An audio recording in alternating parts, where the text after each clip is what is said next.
How's everybody doing? Great to be learning with you on a Wednesday, Yom Revi'i. Let's light up the darkness.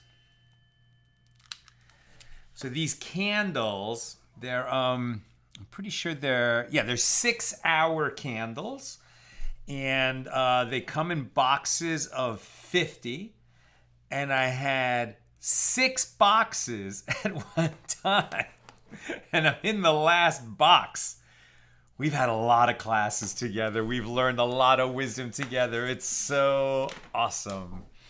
Who's in the house? Yehud in South Carolina, Sharon in New Jersey, Shandora in the Bronx, Guy in Ohio, Bella in Florida, Tom in PA, Melissa in Great Neck, Lorraine in Texas, Lucy in Minnesota, Chaim in Florida, Marjorie in Georgia, Ella's in the house. Welcome, everybody.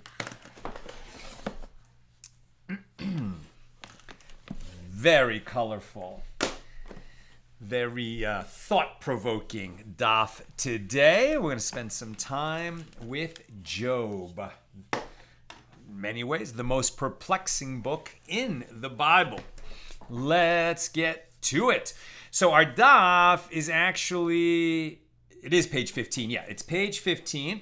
But we're picking this up right at the bottom of page 15a. Again, we're trying to get a little bit ahead since there's not going to be class on Monday and Wednesday of next week when I travel. The Gemara, so we're continuing our discussion of Mishnah number 5 here in chapter 1 of Tractate Bava Basra, the 23rd volume of the Talmud. So we got into this big digression by talking about a scroll of sacred writings cannot be divided in the way that co-owners could divide a courtyard or a garden or a field. And once we got into scripture and how scripture is ordered, we ended up talking about the order of the books of the Bible, how they ended up being placed in order and why. That brought us to Job. And here we are. So the Gemara cites another opinion with regard to the time when Job lived. Right? If you look at the book of Job, it's this very righteous guy having a good life. The Satan comes and says, and God says, look at my servant Job. He's such a righteous man. The Satan says something like, well, who wouldn't be righteous if he had so much good fortune in his life like he has? If things weren't going so well for him, let's see how righteous he would be. And then, God gives the Satan license to test Job, and this is what follows. Now, when did that happen? Right? It's not tied to other events in Jewish history. It seems to be almost outside of time. In fact, what happened to Job could happen to a person seemingly in any time.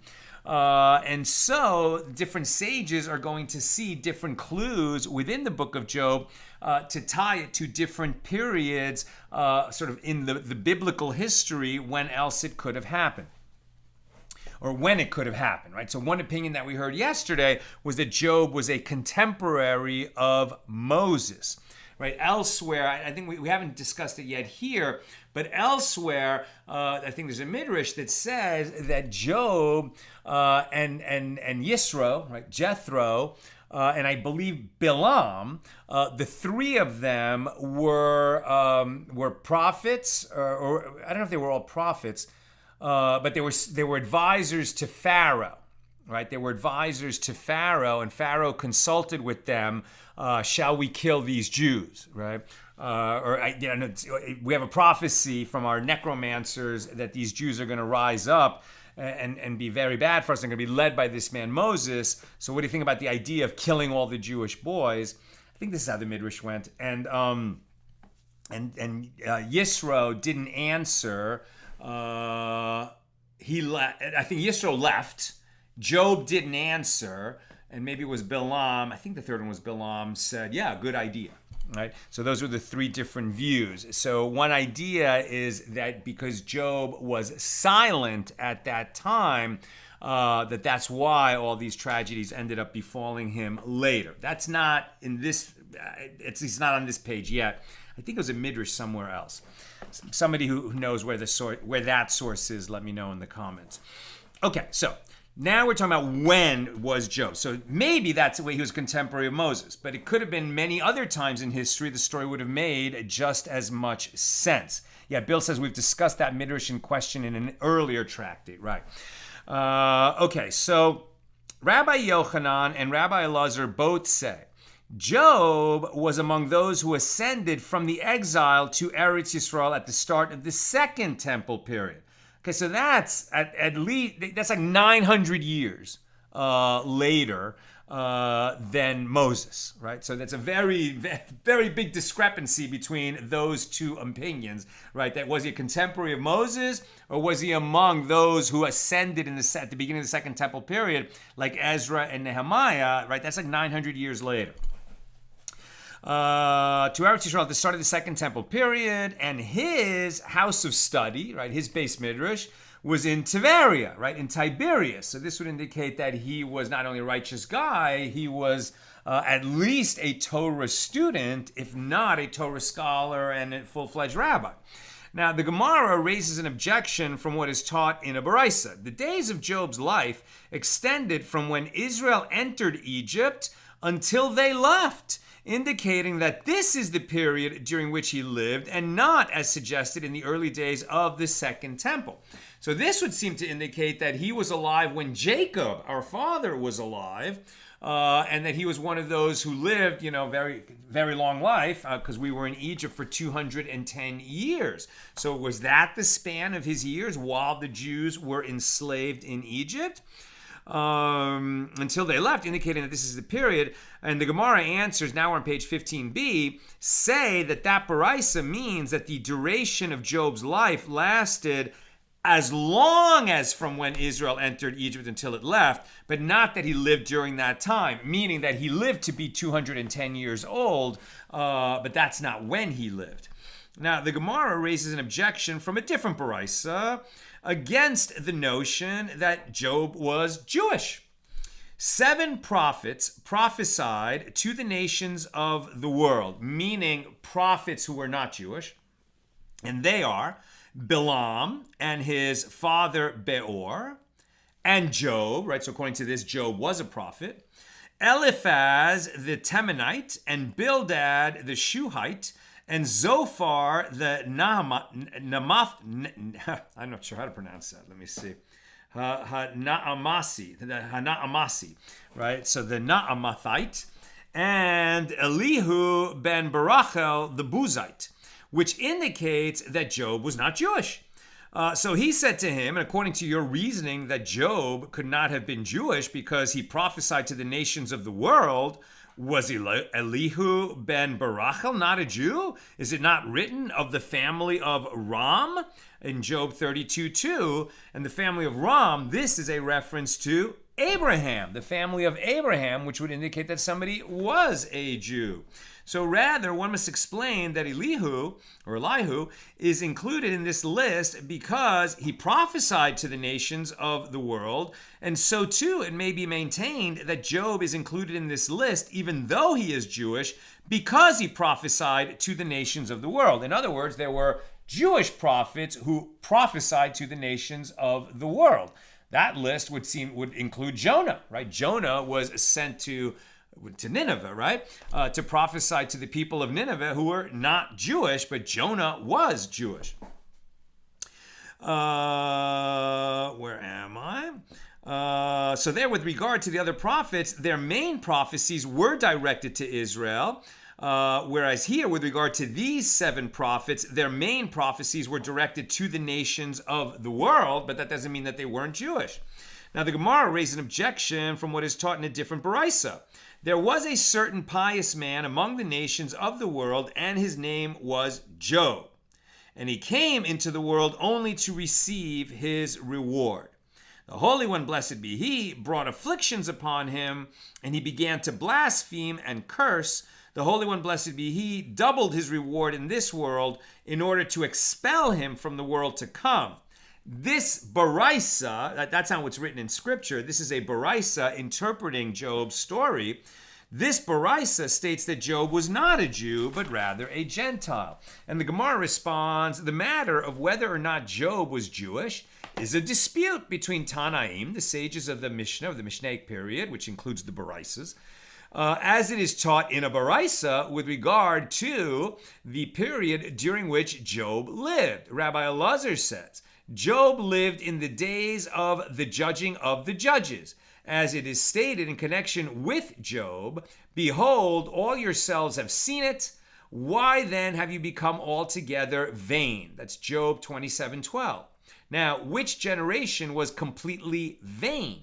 You must say it was the generation of the judging of the judges, when the people judged the judges, as will be explained shortly. Right now, who are the judges? The judges we're talking about after Joshua, who was a prophet, led the children of Israel into the promised land, and then there was the period of the conquest, and then the children of Israel settled in the land, and then there was a period of about 400 years before the first king, King Saul, right? So this is the period of the judges. You know, some of the famous judges include Devorah, and Samson was one of the judges, etc. And these were the people charged with, sort of presiding over the Jewish people when they needed a judge. But this was a period where our king, right, where we had no king but Hashem, no king but God. And then eventually the people, because their spiritual level had fallen somewhat, said, we need to have a king like the other nations, right? Always a bad idea when the Jews say we need to be like the other nations. God didn't like it. He made that clear through the prophet Samuel. But the people kept asking for it, and so they were given a king. And then the king that they were given was not able to live up to the job, and so his family did not merit to keep the throne. That was King Saul, and he was succeeded by King David, and King David's family merited to keep the throne, and that's why he was succeeded by his son Solomon. Okay, but in the period of the judges, who were the judges? The judges themselves, at least in the beginning, were very righteous people. That's why they merited to judge. But over time, even the judges were not of such a lofty stature. And that's what it's talking about here, that by the time Israel was being judged by judges who were not really worthy of the position, then that brought the spiritual level of the whole nation down. So Rabbi Yehoshua ben Korcha says, Job lived in the days of Achashverosh. Achashverosh, that's the story of Esther, right? So that's after the first temple had been destroyed. So that's 400 years later than the period of the judges. That's when we have the kings, right? And it was King David was the second king, and his son Solomon built the first temple. Then the first temple stood for 400 years. It was destroyed by Nebuchadnezzar.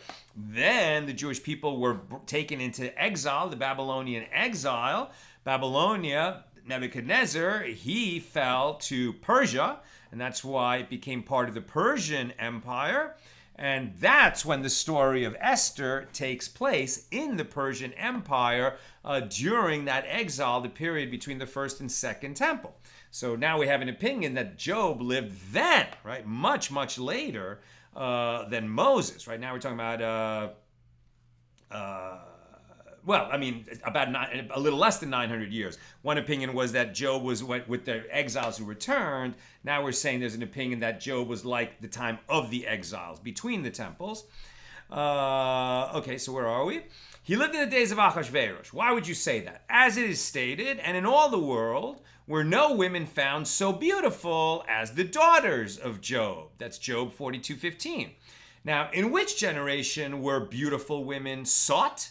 You must say it was the generation of Achashverosh in the book of Esther, chapter 2, right? When Vashti, is sent down from her throne as the queen, and the king is looking for a new queen, and that's how Esther gets the job. But there was a search throughout the kingdom for beautiful women. And the Gemara asks, but why not say it was in the days of David, as it is written, and they sought a beautiful maiden. That was when David was old. And the Gemara answers, there in the time of David, they searched throughout the territory of Israel. Whereas here, in the time of Achashverosh, they searched throughout the world, as it is similarly stated with regard to Job's daughters, right? She's not just his daughters aren't compared to the maidens of Israel, they're compared to the maidens of the whole world. Rabbi Nassan says Job lived in the days of the kingdom of Sheba, as it is stated, and Sheba fell upon them and took them away. That's Job 1:15. And the rabbis say Job lived in the days of the kingdom of the Chaldeans, in the time of Nebuchadnezzar. As it is stated, the Chaldeans formed 3 bands. And some say that Job lived in the days of Jacob, and that he married Dina. So now, way back, right before the Jews have even entered Egypt, this opinion says that Job was a contemporary of Jacob and his 12 sons, and that Job ended up marrying Dina, the daughter of Jacob, presumably after the incident in Shechem. As it is written here, you speak as one of the loathsome women speaks. That's Job 2:10.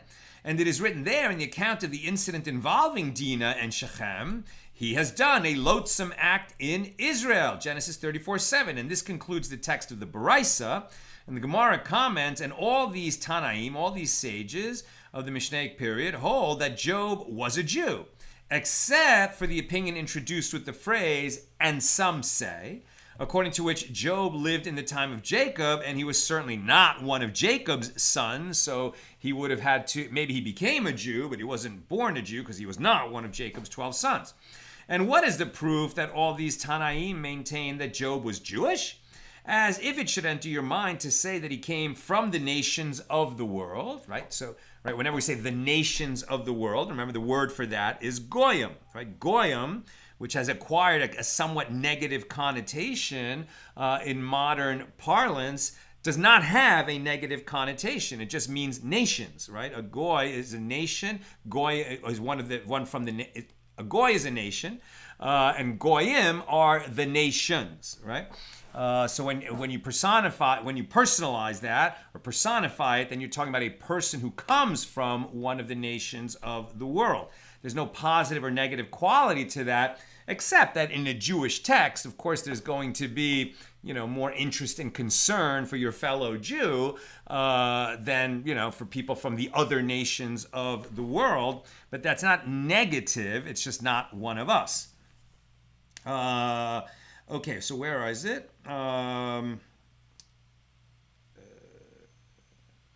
Okay, so as it is, so what is the proof that all these Tanaim maintain that Job was Jewish? As if it should enter your mind to say that he came from the nations of the world, there is a difficulty. After Moses died, did the divine presence rest any longer on the nations of the world?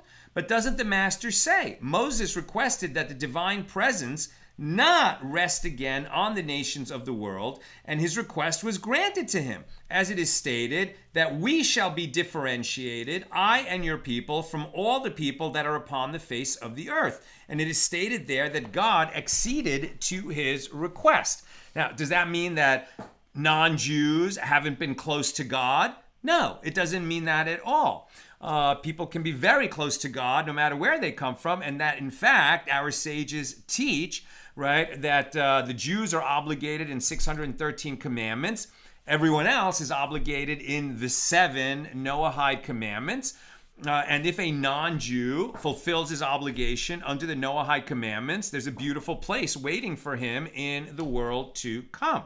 Right? There's no sense of exclusivity in heaven in the world to come for Jews.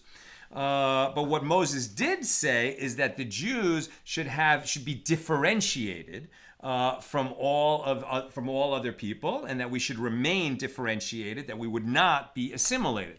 Now, one of the ways in which the Jews were different and have remained different is that we've never heard, right, of another people receiving a mass revelation like the Jews did at Mount Sinai when God spoke to everybody and gave the 10 Commandments, etc. And that, there was a manifestation of God's presence in the pillar of cloud by day, pillar of fire by night. that traveled with them, right? This visual manifestation that was seen by all the people. They could all see the clouds of glory. They could all see the presence of Hashem filling the tent of meeting, which, the tabernacle. And that kind of mass revelation has not been repeated in the rest of the world. Okay, so let's continue. Now, Rabbi Yochanan says, the generation of Job was awash in licentiousness. As it is stated, quote, behold, all of you yourselves have seen, chazitem, have seen it. Why then have you become altogether vain? So this is a verse, Job 27:12. And it is written, return, return, O Shulamite, return, return, that we may look, venecheze, right, similar root, upon you. And that's from the Song of Songs 7:1. So this word, chazitem and venecheze, which has the same root in the two books, create a linkage. And what does this teach? That the phrase, you have seen it, connotes a licentious gaze, right? A licentious gaze. And this is something that we should remember. It's something we need to remember, that it's prohibited, right?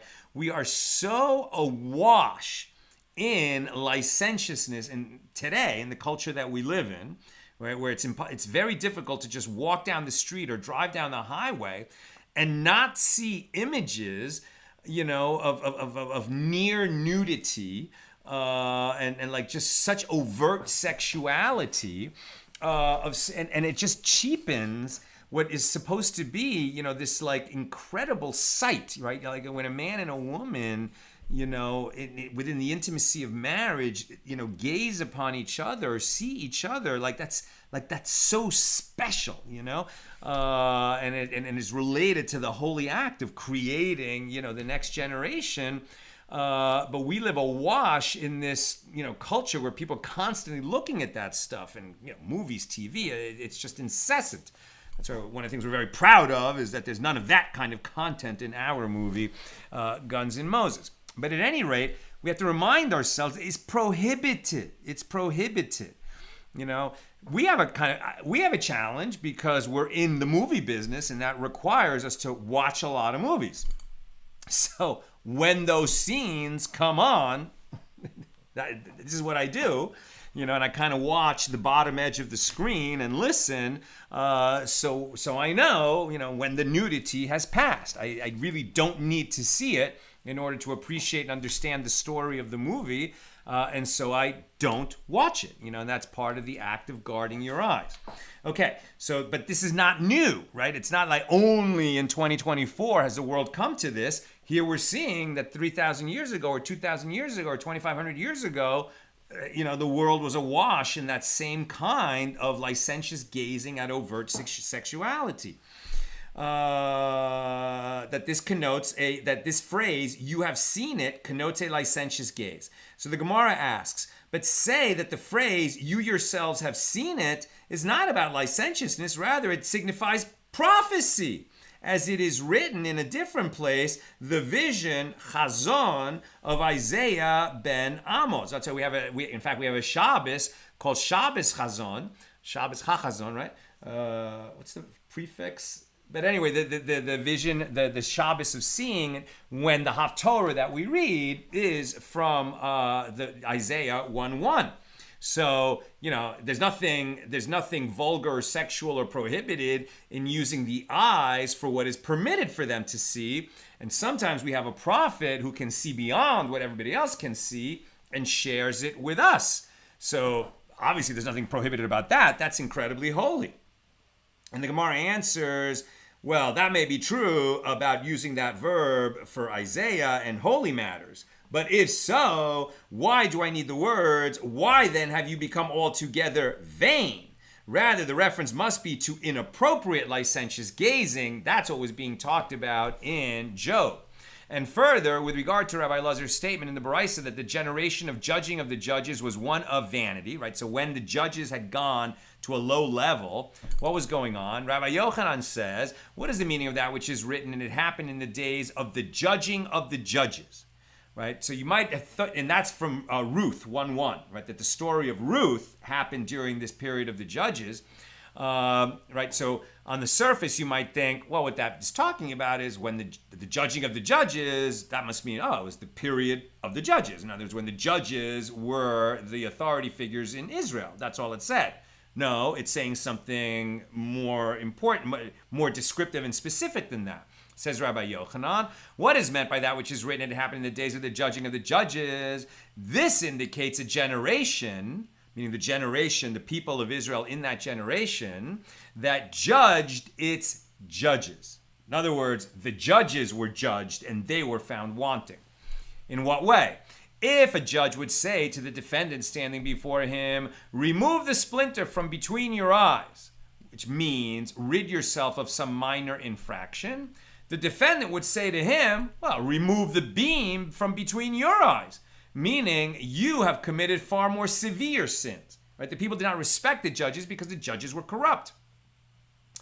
If the judge would say to him, your silver is become dross, that's Isaiah 122.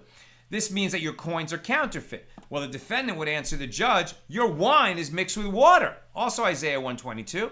Meaning that you yourself dilute your wine with water and then sell it. You are engaging in corrupt business practices, which is in fact the first question that will be asked when we leave this world and come to heaven. Were you honest in your business dealings? Meaning, and that doesn't mean were you a businessman, meaning were you honest in all those little moments when no one else could see you and there was no danger of being caught? Were you honest, right? When the only one watching you was God, and God records everything. So were you honest in those moments? If not, obviously it shows a lack of faith. Rabbi Shmuel Bar Nachmani says that Rabbi Yonason says, anyone who says that the Queen of Sheba, that we mentioned a moment ago, that perhaps Job lived during the time of the kingdom of Sheba. So Rabbi Shmuel Bar Nachmani says that Rabbi Yonason says, anyone who says that the Queen of Sheba, in Hebrew, Malkat Sheva, or Malkas Sheva, who came to visit King Solomon. We learned this story in 1 Kings chapter 10. Anyone who says that she was a woman is nothing other than mistaken. What is the meaning of Malkas Sheva? This means the kingdom of Sheba, Malchusa Sheva. As is mentioned in Job, and Sheba, or Sheva, fell on them and took them away. And the note here says, of course, there was a Queen of Sheba who came and visited Solomon, but what they're actually saying here is she was not some kind of figurehead, she was not some kind of consort, she wasn't the wife of the ruler of Sheba, she was the power of Sheba, right? There might have been a man who was the power behind the throne, but the throne was the Queen of Sheba. She was no kind of figurehead ruler, and that's what's being meant here. She wasn't just some kind of companion. She was the ruler of Sheba. Now, having mentioned the book of Job, the Gemara addresses several matters relating to it. It is stated, quote, now there was a day when the sons of God came to present themselves before the Lord, and the Satan came also among them. And the Lord said to the Satan, from where do you come? And the Satan answered the Lord and said, from going to and fro in the earth and from walking through it. And the Satan said to God, Master of the universe, I've gone to and fro throughout the entire world, and I've not found anyone as faithful as your servant Abraham, to whom you said, arise, walk through the land in the length of it and in the breadth of it, for I will give it to you. Genesis 13:17. And even so, when he did not find a place to bury Sarah before he purchased a burial site for 400 silver shekels, he did not find fault with your ways or complain about the fact that you had failed to fulfill your promise. You might have thought that Abraham would have been more likely to question what God had said to him when God, promised him this whole future for his descendants, and then the one through which all that is going to be fulfilled, God said, go and sacrifice your friend Isaac, and Abraham did not complain about that, but that's not the example that's being brought here. Now, let's take a step back for a second. Who was Satan? What are we learning here in this story? What do we learn when we read the book of Job, right? Contrary to the image and movies and other religions and the kind of general popular understanding of, we say Satan, but here in American culture, Satan, right? So Satan was not some kind of devil, independent power, enemy of God, and at war with God, in a battle with God, working against God. No, that is not what Satan is, right? So we learn here that Satan is one of the angels. His job is like the job of a prosecutor, right? I mean, he's not such a beloved hero of the humans, right? Because his job is to accuse the humans. He's the prosecutor angel who stands before God and says, "Hey, these people that you created, they're easily tempted. They stray away from the orders that you give them. He creates all kinds of problems for us." But he's doing his job, right? He was created by God to do this job. And if God didn't want the Satan doing that job, Satan would vanish, right? So somehow Satan fits into God's plan. And here in the book of Job, it makes a lot of sense. So we learn that the sons of God came to present themselves. We're the sons of God. I mean, we're all children of God, but the ones who present themselves before God in heaven, right, these are the spiritual beings. So, this includes the angels. Satan is one of them. What's he been doing? He's been walking on the earth to and fro. What's he doing on the earth walking about to and fro? So one thing is he's observing. Another is he's bringing a report. Another is he's going to be accusing the humans of doing what they shouldn't do. And because he's an overly zealous prosecutor, he's been practicing entrapment, right? So it's not just, watching, not getting involved, and then reporting to God. He's actually creating problems by tempting the humans to do things. And that's why we can understand that, that popular understanding of what Satan is. It's not so dissimilar to that. It's just that he is an employee of God, as it were. So he is tempting the humans, and in that sense, he's likened to, and sometimes called, our Yetzer Hara, our evil inclination, right? So there's this piece, this sort of like, Satan acting within us. He's at least linked to or compared to, and some say is the same thing as, the evil inclination. But he also has a different job, and he's going to be compared in a moment to the angel of death, right? So the angel of death is sent to collect souls when the time comes for the body to pass away and that soul to return to heaven. And it's the angel of death who does that job. Okay, so with this context in mind, right, so Satan is saying that, okay, well, I've checked out all the humans. And of all the humans who ever lived, the most righteous was Abraham. And then he gives this example that Abraham never questioned God's ways, even when you would think that things were being a little difficult. Like, why does he have to purchase land, from these non-Jews in the promised land that has been promised to him and to his descendants? Why does he have to buy it? Well, he doesn't question. He gets the opportunity to buy some land in Israel, and he buys it. Okay? And then, quote, and the Lord answers Satan, right? So Satan said, the most righteous person who ever lived is Abraham. The Lord said to Satan, have you considered my servant Job, that there is none like him on earth, a perfect and upright man, one who fears God and turns away from evil? Job 1:8, right? So what is God saying? At least he's saying that of all the people who are alive right now, Job is the most righteous. And since he was raised in this same conversation where Satan brought up Abraham, sounds like God is saying that Job is on a level with Abraham. And about this, Rabbi Yochanan says, that which is stated about Job is actually greater than that which is stated about Abraham. As with regard to Abraham, it is written, for now I know that you fear God. Genesis 22:12, after the incident of the binding of Isaac. And with regard to Job, it is written, a perfect and upright man, one who fears God and turns away from evil. So the Gemara clarifies this. What is meant by and turns away from evil? Rabbi Abba Bar Shmuel says Job was forgiving with his money. It is the way of the world that when one pays the storekeeper for even a half peruta of merchandise purchased from him, you pay. You know, if you're selling goods and you charge what they cost, even if they're inexpensive goods. But if somebody bought an item of such little value from Job, he would forgive him his half peruta.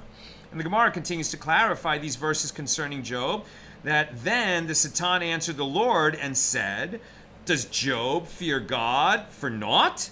Have you not made a hedge about him and about his house and about all that he has on every side? You have blessed the work of his hands, and his cattle is increased in the land. Job had it all. Job had it all. He loved God, he loved Torah, he loved learning.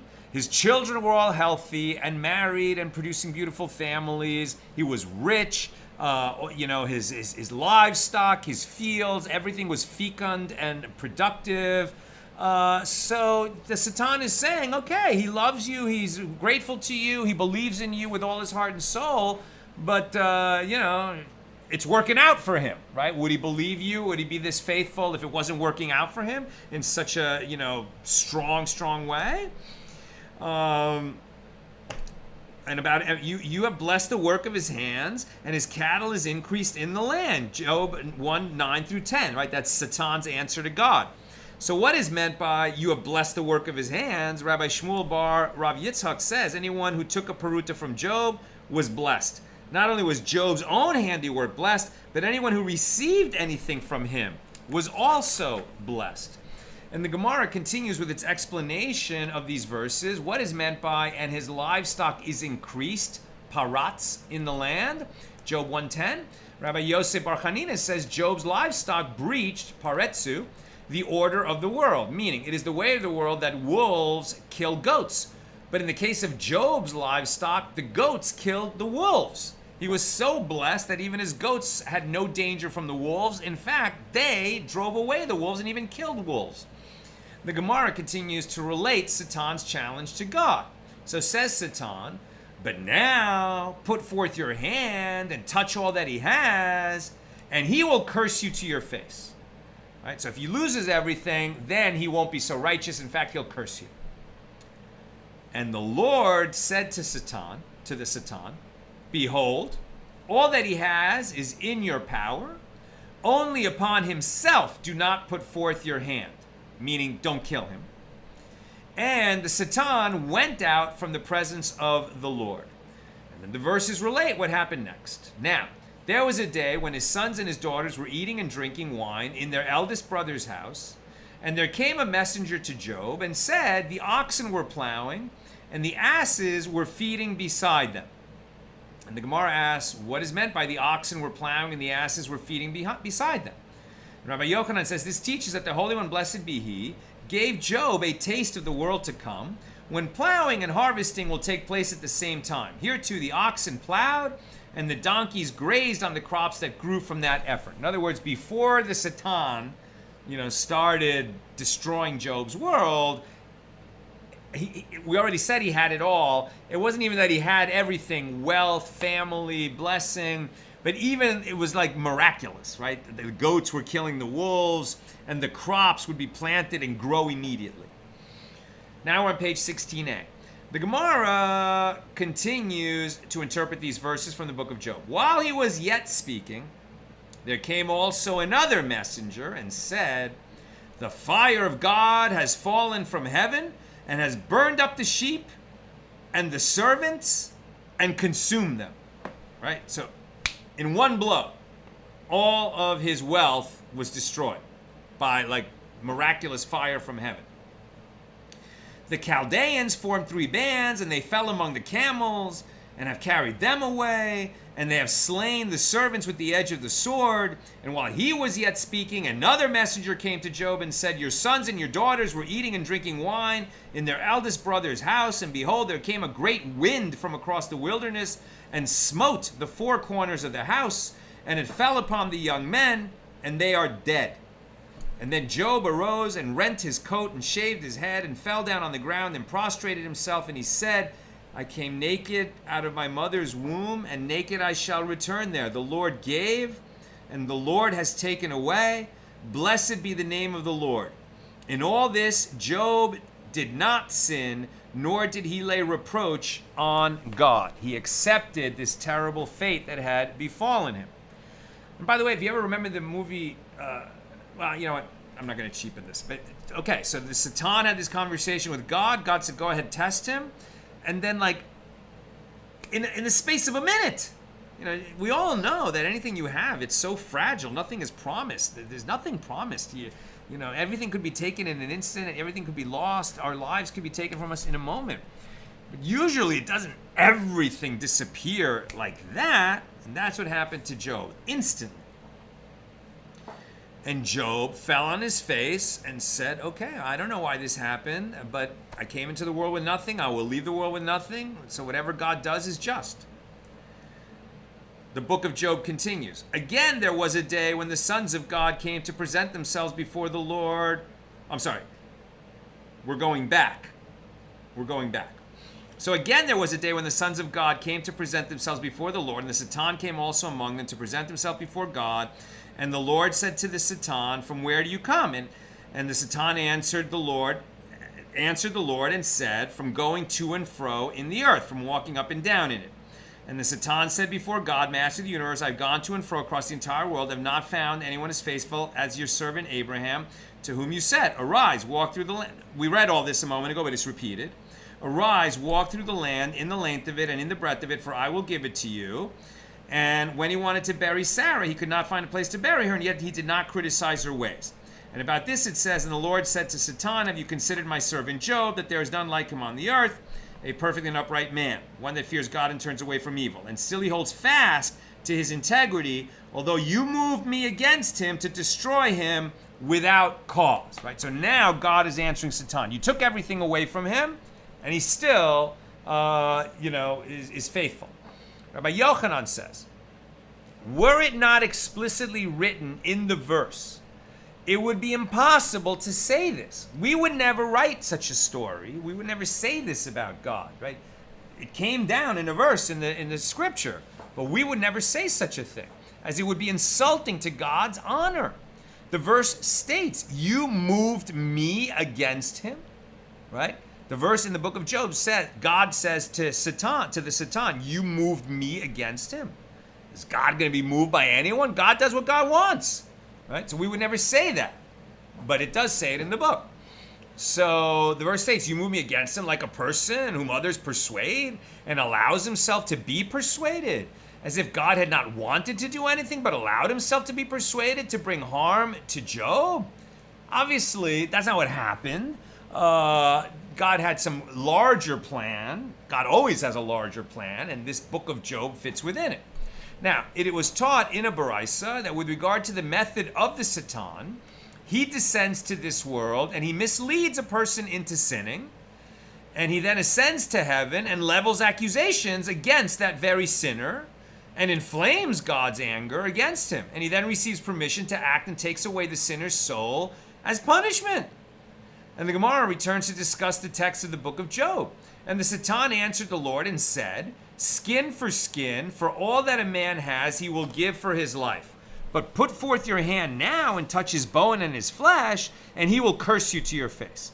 And the Lord said to the Satan, behold, he is in your hand, only spare his life. So the Satan went forth from the presence of the Lord and smote Job with the vile sores from the sole of his foot to his crown. We see that in Job chapter 2, verses 4 through 7. So Rabbi Yitzchak said, Satan's suffering was actually more difficult than that of Job.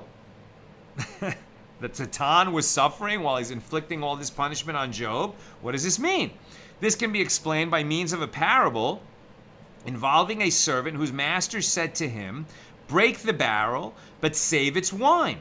Here too, God told the Satan that he could do whatever he liked short of taking Job's life, and that limitation caused Satan to suffer, right? What Satan wanted was to show that this guy is not so righteous. He's going to curse God once everything goes wrong for him, and then he should be given permission to take Job's life. But God said from the outset, okay, you can test him, but you will not be permitted to take his life. And this bothered the Satan. Now, Reish Lakish says, Satan, the evil inclination, and the angel of death are all one. That is, they are three aspects of the same essence. Says Reish Lakish, he is the Satan who seduces people and then accuses them. As it is written, so the Satan went forth from the presence of the Lord and smote Job with vile sores. Job 2:7. Satan is also the evil inclination. As it is written there, Genesis 6:5, the impulse of the thoughts of his heart were only evil continuously. And it is written here, only upon himself do not put forth your hand. Job 1:12. So the verbal analogy between the various uses of the word only teaches that the evil inclination is to be identified with the Satan, at least according to Reish Lakish. And, says Reish Lakish, he is also the angel of death.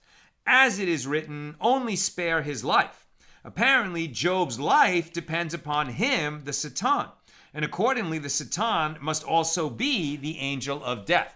God said, you may not take his life, but he had to be told not to do that. So it seems like he had the option to do that. Why would he have that option? Because he's often functioning as the angel of death. Rabbi Levi says, both Satan, who brought accusations against Job, and Penina, who tormented, she was the co-wife of Hannah, the mother of the prophet Samuel, Shmuel, acted with intent that was for the sake of heaven, right? So Rabbi Levi is coming to Satan's defense, meaning Satan maybe doesn't even like his job, he's forced to do it, but the work that he's doing is actually for the sake of heaven. How does Rabbi Levi prove that? As for the Satan, when he saw that the Holy One, blessed be he, inclined to favor Job and praised him, he said, heaven forbid that he should forget the love of Abraham. Obviously, God doesn't forget anything, but now that God was saying, my servant Job is so great, according to this view, what the Satan was doing is saying, well, he doesn't really compare to Abraham. Here, let me show you. Abraham never complained. Let's see if we can get Job to complain, right? That's what the Satan was thinking, according to Rabbi Levi. And with regard to Penina, the co-wife of Hannah, Penina was torturing Hannah, mocking her that Penina had so many children and Hannah didn't. So with regard to Penina, as it is written, and her rival wife also provoked her sore to make her fret. 1 Samuel 1:6, i.e. Penina upset Hannah. But why did she upset her? In order to motivate her to pray. So Rav Acha Bar Yaakov taught this in Pupunya, and Satan came and kissed his feet in gratitude for speaking positively about him, right? With the Satan, we could see that, well, he's an angel, so he has great vision, and he could see what the outcomes of things will be. And maybe he really is. It seems evil to us, but he's working for God, and he's working for God's plan. He's furthering God's plan. Penina is maybe a little bit harder to understand. Are we going to say that somebody who bullies and mocks another person, and then that other person, turns to prayer, that the one who was doing the bullying and mocking had in mind to inspire that other person to pray? Well, maybe Penina had that kind of vision. The Gemara considers the character of Job. The verse states, in all this, Job did not sin with his lips, right? Job 2:10. Now Rava says, a close reading of the verse indicates that he did not sin with his lips, but he sinned in his heart. What did he say that suggests that he had wicked thoughts? Quote, the earth is given into the hands of the wicked. He covers the faces of its judges. If not he, then who is it? Those are Job's words in chapter 9, verse 24. So Rava says, Job sought to turn the bowl upside down, which is to say, he alluded here to a heretical thought, as he said that the earth is given into the hand of the wicked, indicating that he had God in mind, meaning like he's complaining. It seems like, wicked people are allowed to prosper on earth. Why are you allowing that? Right? So it seems to be like a complaint against God.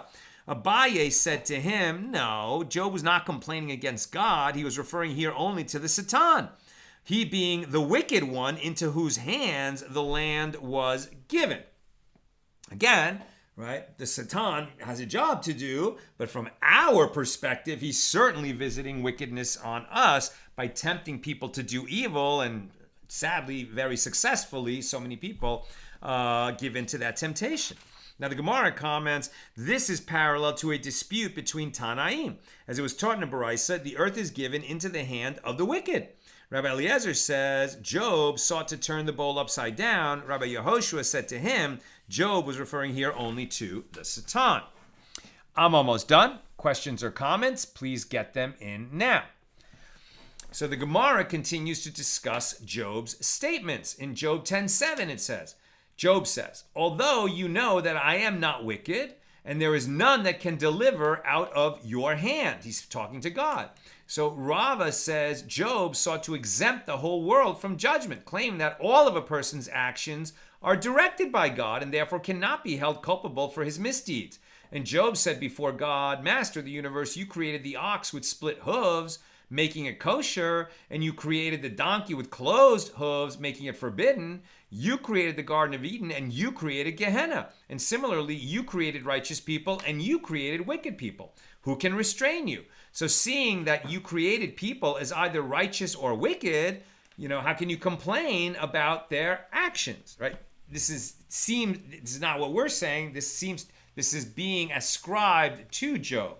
It's not what Job said expressly, but one interpretation of what Job said is that he was leveling this complaint. Right? This is certainly what the Satan would say, that Job is now complaining. And how did Job's friends answer him? You do away with fear and impair devotion before God. That's Job 15:4. Now, with such statements, true, the Holy One, blessed be He, created the evil inclination, but He also created the Torah as an antidote to counter its effects and prevent it from gaining control of a person. And that is a teaching that we find in several places in the Talmud, that yes, God created the evil inclination, whether you call it the Satan, whether you call it just that urge within all of us. But yeah, we all have an evil inclination. And God said that to Cain after, or when he was contemplating his anger at Abel, right? And then he gave into that anger. But God said, sin is crouching at your door. And then depending on how you translate this word, timshel, I believe, you can overcome it, you may overcome it, you will overcome it. But the Hebrew way is you can overcome it. It is in your power to overcome your evil inclination. And now the sages add, and how can you help yourself overcome the evil inclination? Torah, right? The more you study, the more you learn, the more you dedicate yourself to learning God's words and God's ways and God's commandments, the stronger you will become at overcoming the evil inclination. The antidote to the evil inclination is Torah. And it's not to say that a Torah scholar and somebody who immerses himself in Torah 18 hours a day for 30 years will have no evil inclination. In fact, on the contrary, his evil inclination will get stronger and stronger and stronger because he defeats it so often. But he will keep defeating it because he is growing in such tremendous strength through Torah. So we can't ever destroy and make the evil inclination just vanish, disappear. But the more Torah we learn, the more capable we'll become at overcoming that evil inclination. We still have to pray for help from God in vanquishing the evil inclination. We need to pray for that every day.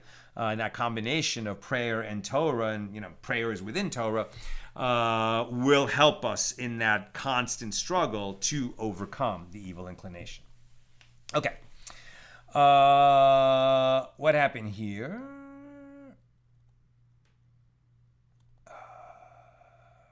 We were talking about do the prophets, the Jewish prophet, were there Jewish prophets who prophesied to the nations? And Tom says, and Moses prophesied to Pharaoh. Absolutely, right? It wasn't just Pharaoh, but Egypt heard the prophecy of Moses. Egypt probably would have listened. Pharaoh did not, and Pharaoh had the last say, and his heart was hardened. And Sharon says, and so did Joseph. Exactly right. Joseph prophesied to Pharaoh, and Egypt heard. Bill says, that argument that beautiful women were sought in the time of Esther seems to me to be silly. You show me a generation in which young men, especially young kids and lords, didn't want the most beautiful women for themselves, and I'll sell you my beachfront villa in Tucson. Very good. Very good. But I guess this idea that there was an official proclaimed search, right, for a woman, I guess we see that, right, in the time of Ahasuerus searching for a new queen, and in the time of Prince Charming searching for Cinderella. And Bill also says, assuming Sheba is somewhere in the Horn of Africa, which is the tradition I've heard at least, a ruling queen wouldn't have been uncommon. We know that, for example, in the ancient kingdom of Cush, there was always a king and a queen whose title was Kandake, who were parallel authorities with distinct powers. Oh, that's very interesting. So that's what I've got for us today. And tomorrow we will continue. We've got a lot more the sages have a lot more to say about Job and this incredibly perplexing book, which just seems to be in a way unlike all the other books of the Bible. And that's why we had all these different viewpoints about when Job lived, because really he could have lived almost in any period, throughout biblical history, and the story would still make sense. You don't need any particular geopolitical or technological situation for the story of Job to make sense.